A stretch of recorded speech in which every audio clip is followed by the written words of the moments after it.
How's it going there? Here we are, 12/21/21, the end of the year, kind of the year in review. The whole world is still going insane over something that has made absolutely no statistical difference in the total deaths. And, people are in fear and control and manipulation. The city that we lived in was about 198,000 people. And it got very busy, very noisy, going up on regulations, taxes, controls. And we made the decision, not because of that, but to just live and choose a better life. We left the city, moved out here into barren ground in the middle of nowhere to rebuild our life and complete, just start absolutely completely over. And, it's been a fun thing, but also a challenge with supply chain issues and whatnot. But we came in after the freeze and we started in May. And we built our first AirCrete building with a little stem wall up here, and to allow the water to flow to the backside where it's open on the top. And we got that up, which was nice to get another room in. And then in June, we got busy and we put this room together. And this room just has a flat top, and it does not have a stem wall. And both that room and this room have an experimental AirCrete roof. And so we'll see how those weather and how those do over time. And then finally, in between, during the summer, we got this structure built.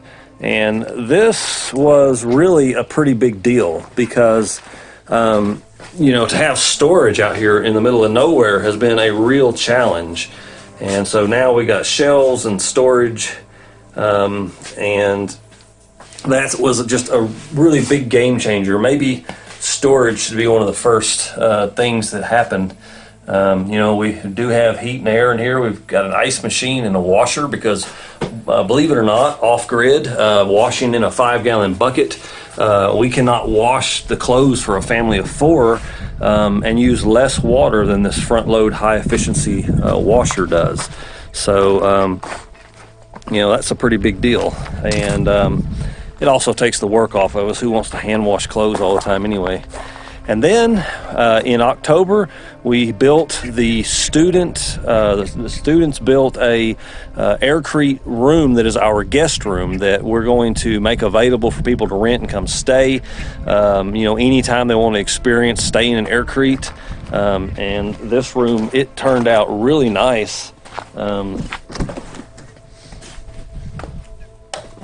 We don't have it made up. We're cleaning it because we had a guest.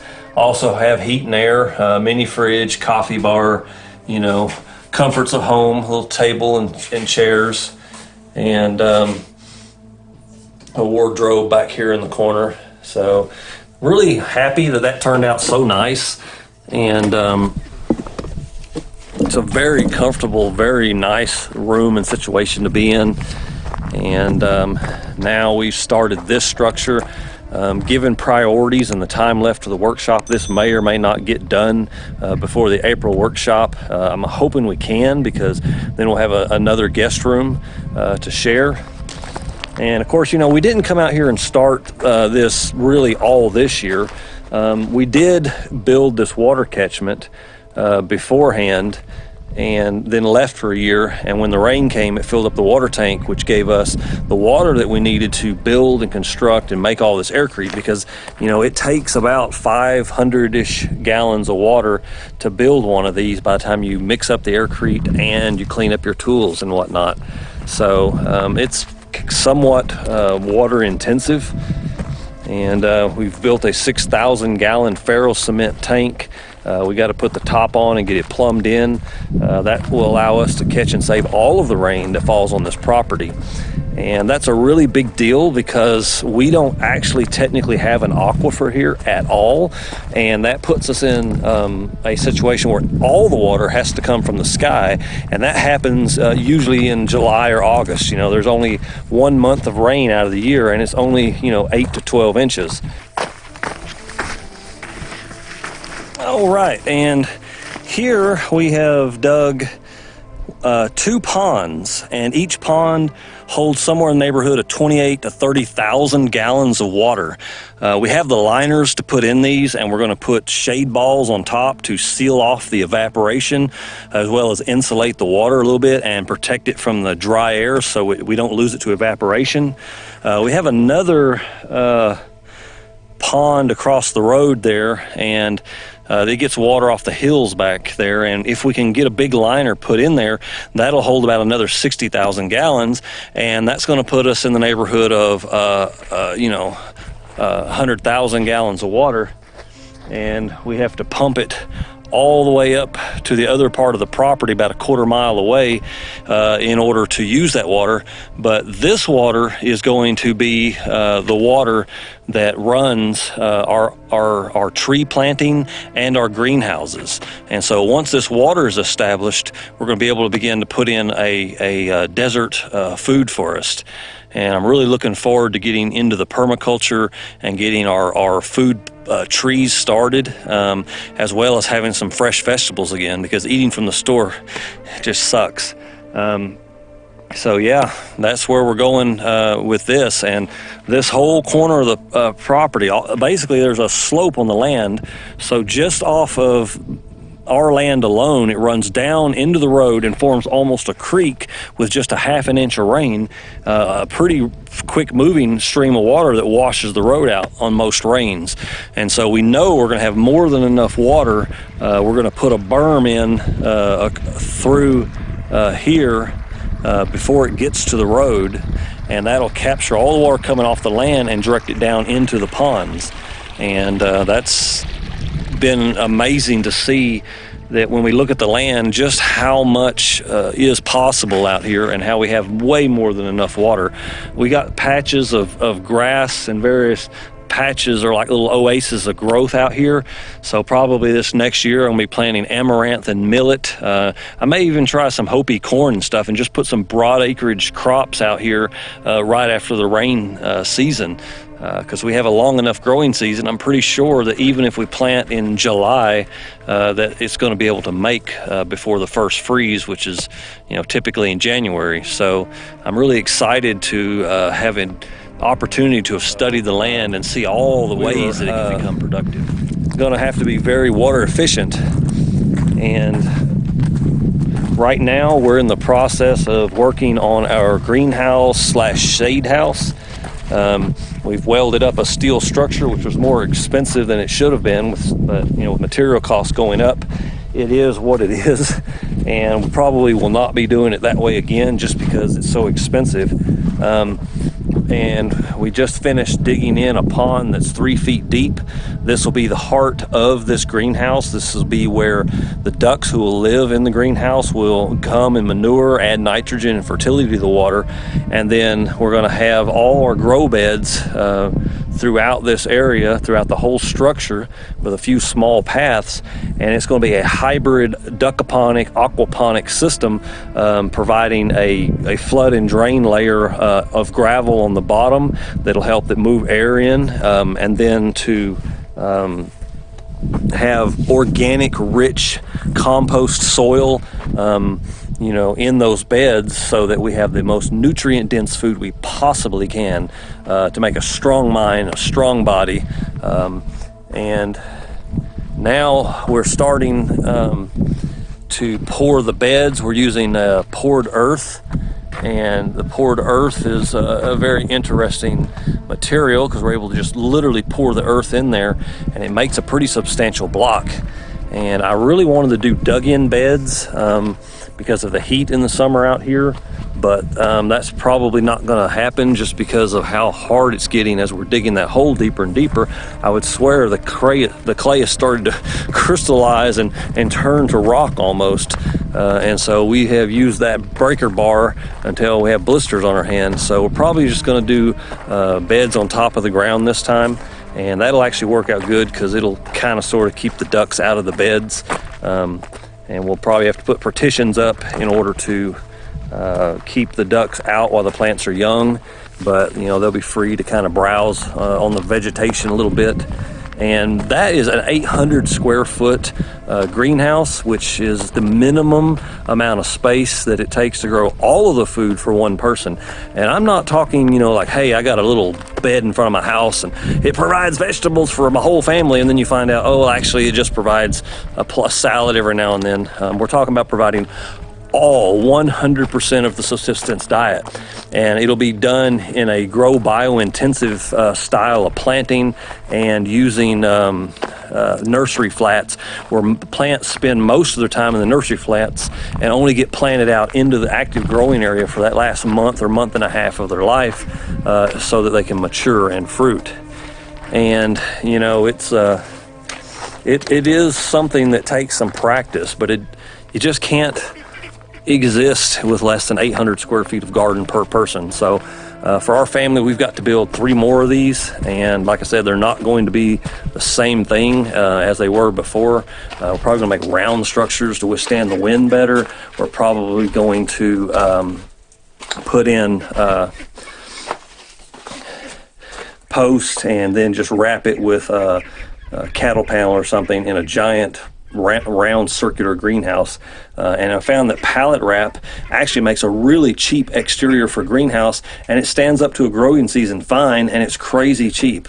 And being a round structure, of course, that'll just make it all the easier to wrap it around that cattle panel and turn it into a greenhouse to extend our growing season.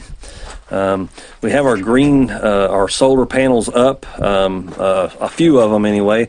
We also put a roof over a roof with solar panels on this structure, which is like the quintessential perfect desert roof, because it really keeps the sun off of the roof. It's not as efficient.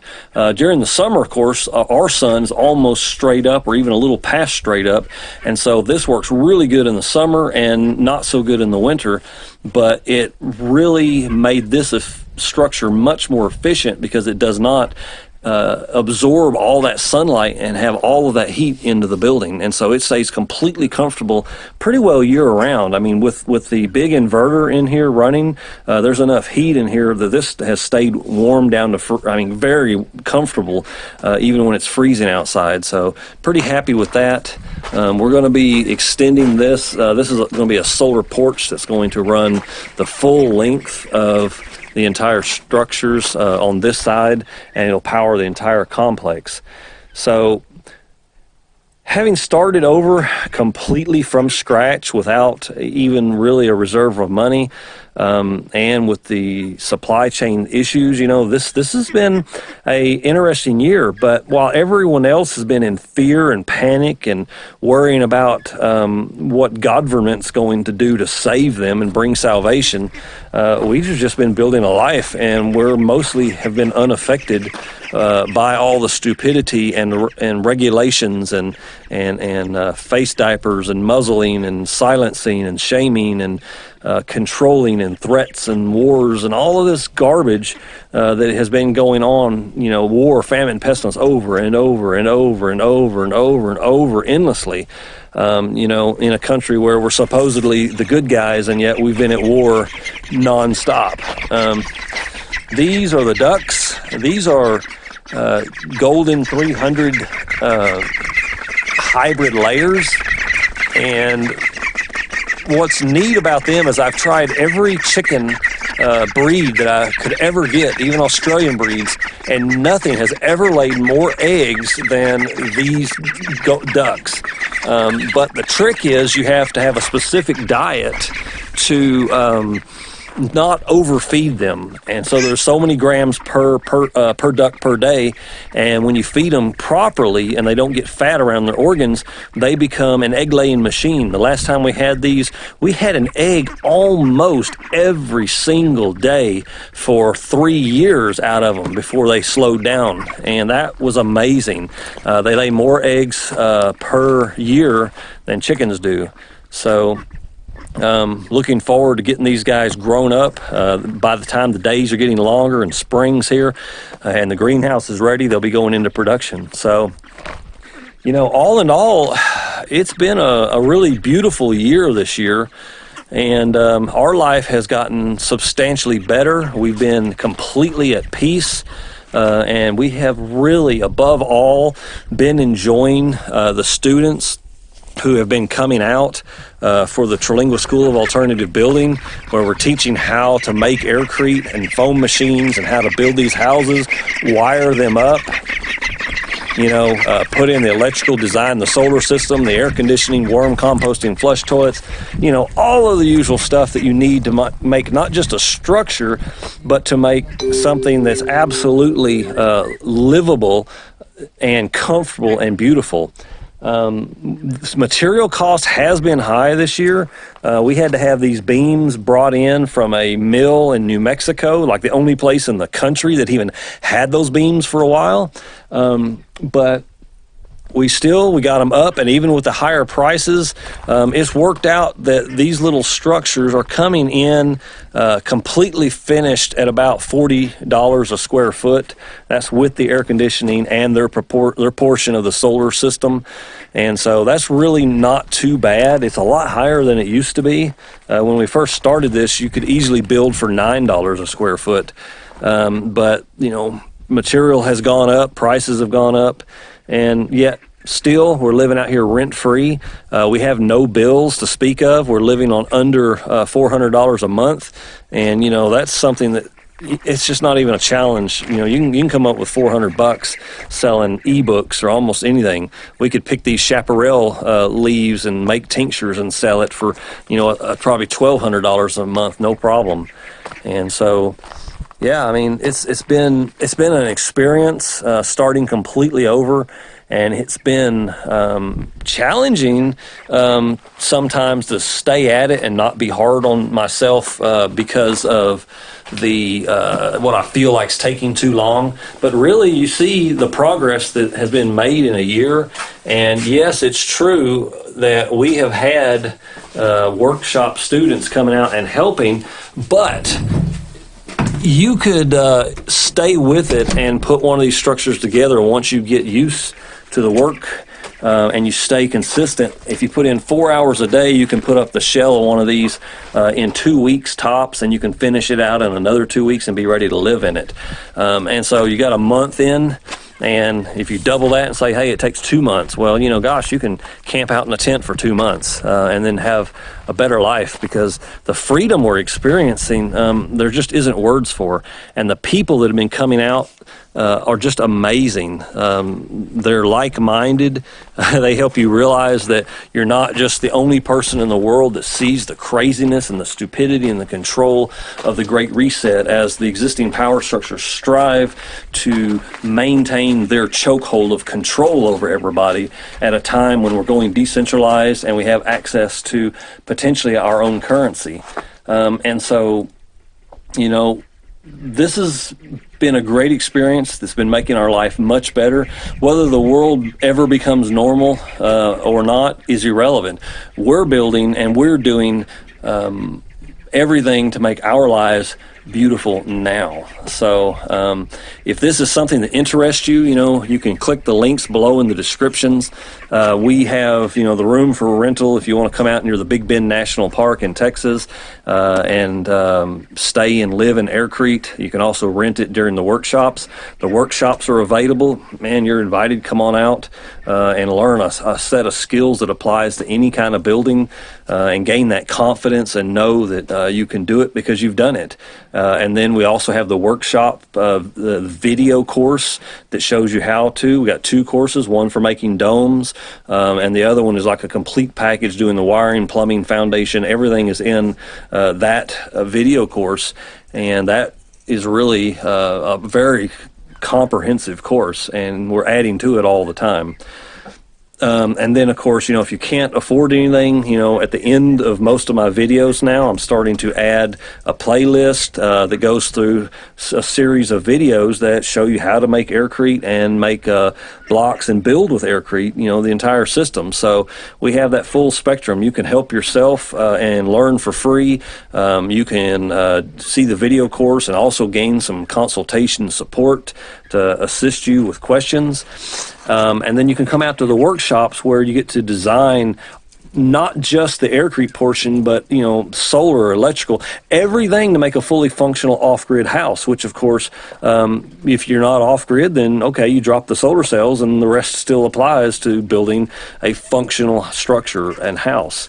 And so, you know, it's hard to express how important it is at this time to really get a hold and control of our lives and realize that, you know, we need to invest in ourselves. We need to be making our lives better, because in a year where so many people have lost their jobs and there's been so much stress and unhealth and turmoil and struggle for a lot of people, our life has been absolutely beautiful. Now, transitioning can be one of the hardest things, of course, and to help people with that, I normally don't cross over, you know, websites and topics, but also in the link below, we're going to start, or the description below, we're going to start having a course soon that's going to open up for a live video conferencing type training, teaching people how to set up their own online business.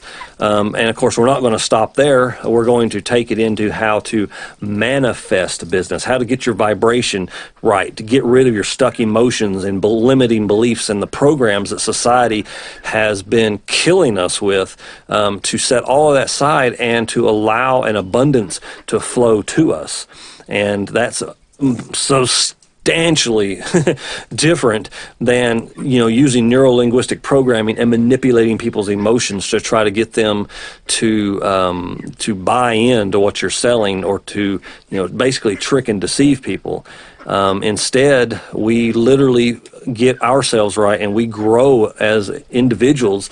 And as our personal growth comes, as our just personal development and spiritual development and our physical actions all come into alignment, and we've set the stage with a business, then the business just flows in from like-minded people. I mean, it's almost like, imagine having a business where you always have the perfect customer and you never have to do anything. So, you know, anyway, I don't want to carry on with that, but that is something that's going to be up for offer real soon, and make sure you click the link in the description, get signed up for that, because it is true, when you come out to a place like this, you can come out here and live primitively. You can make a poured earth house. You could do an earth bermed or dug in house. You could find ways to be comfortable enough, and then you can have stick fires and you can live on the land and spend virtually nothing. But most of us, we want the air conditioning. We want the conveniences that come, that we've come to expect, you know, those first world things. We want to choose the temperature in our house. We want running water. And we want pumps, and we want inverters, and all of this stuff comes at a price. And so, you know, when we go to put in the air conditioning systems and all that, that brings our quality of life up substantially, I believe. I mean, we have internet. I mean, gosh, big screen TV. We're not suffering at all. We are living a standard that's very comfortable. Yes, we've downsized our structure substantially. In terms of, you know, living in a big house or something, we have basically a small house now split up between all of the various buildings. We are able to function as a small household, and we now have a guest room. And so that's something that is that can be done little by little without being overwhelmed. Living in this little 201 square foot round AirCrete cabin here, it is kind of like living in a master bedroom with a little mini kitchenette in it, and it's fine. You know, all the times we've downsized in our life, it's been fine, but it's allowed us to get to where we want to be and unstuck from the things that are the obligations of having to make money. Because even if money stops tomorrow, we're going to be growing our food, and, you know, believe it or not, out here there's actually quite a lot of forageable food in the desert that we can actually collect and make use of. And so we're going to be fine, and that's a tremendous feeling. So I invite you to come along on a journey like this. If these things are interesting to you, then hey, I'd love to hear your story next year of how much you've done and how much your life's changed. And so yeah, you have a great year, and I will see you next year. Hey darling, can I tell you what's been on my mind? Sick and tired of the 9 to 5 in the city light. Hey darling,